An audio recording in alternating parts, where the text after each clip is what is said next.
Hello everyone, it's Nicole. Today I'm here to try my new lighting, which was done by my mother and is a circle light that you can buy online for a lot of money, or you can force your crafty mother to do. So far, it works perfectly. It's the middle of the night and I'm filming and it looks like it's a day. I've never had such perfect lighting before. It makes me so happy that I can finally film when I'm the most active. I also want to bring another discussion to this channel, and today it's gonna be about the characters. Recently I've read Ice Like Fire by Sarah Rush, which is a sequel to Snow Like Ashes, which I absolutely adored. And with Ice Like Fire I had my gripes. Personally, I've had difficulties when I've read this book, and when I tried to pinpoint which parts stood out the most to me as wrong and unreadable, those were the parts about character growth. I couldn't believe that these characters will act a certain way and that they are actually in character. My idea and perception of them didn't match with the perception of the author. I felt totally bummed out by this because I felt like I know these characters and I know what actions are natural for them and what actions are not, and that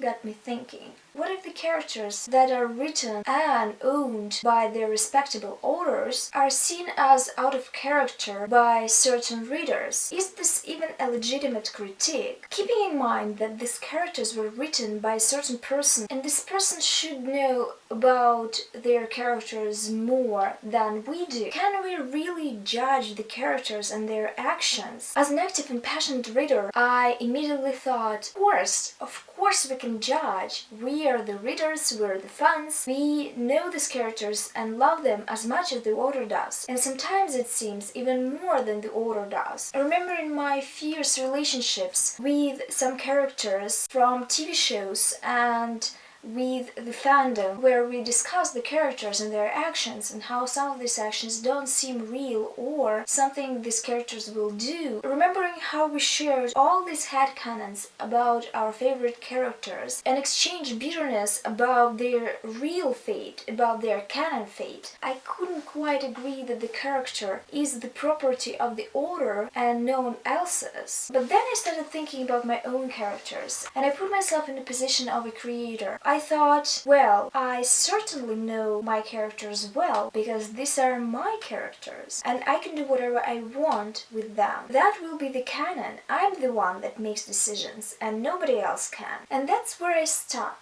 I can understand why authors are so protective of their characters and why they want their fates to go a certain way. Also, as a reader and as a fan, I cannot accept the fact that I don't have a say in the fates of my favorite characters. You can stop me from writing about the characters that you own. You can stop me from making gifs out of them and putting my theories on their fates, but you cannot stop my thoughts. And the thing is, a person's imagination cannot be controlled and cannot be put in frames. It cannot be regulated by rules, and we cannot pin a codex on people's minds. So basically an author has to deal with the fact that when the cat is going to be out of the bag and they are going to publish their story, or their product is going to come out on screens, if it's a TV or a film, these characters are going to be everyone else's property as much as it's their property. This character is going to be judged, all their actions are going to be taken apart, and people are going to debate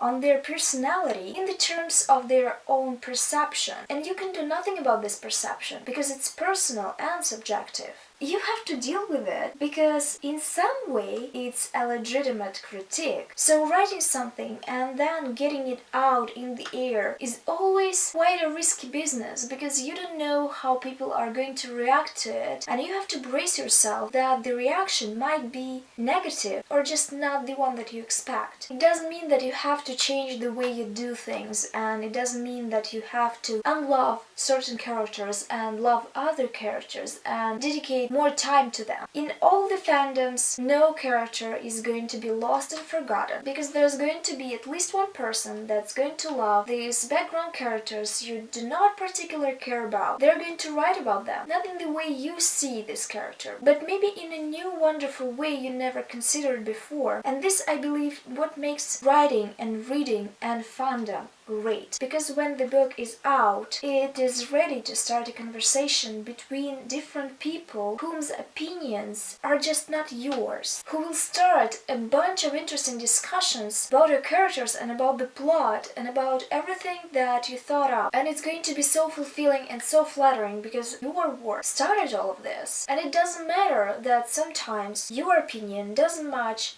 with a person that loves your books, with a person that loves a certain character that you don't. What means a lot is that you started a flame with somebody else, and that your writing evoked a conversation that wouldn't be happening if not your work. That's why I feel I was allowed to think that certain characters in Ice Like Fire was acting weirdly and out of character, because it was me reading the book and I had a right for my subjective opinion. Have you personally felt that a character acts differently and that it's completely out of character for them to do so? I would really love to discuss this topic with you in the comments, because that's what we do here on BookTube. Thank you for watching this video. I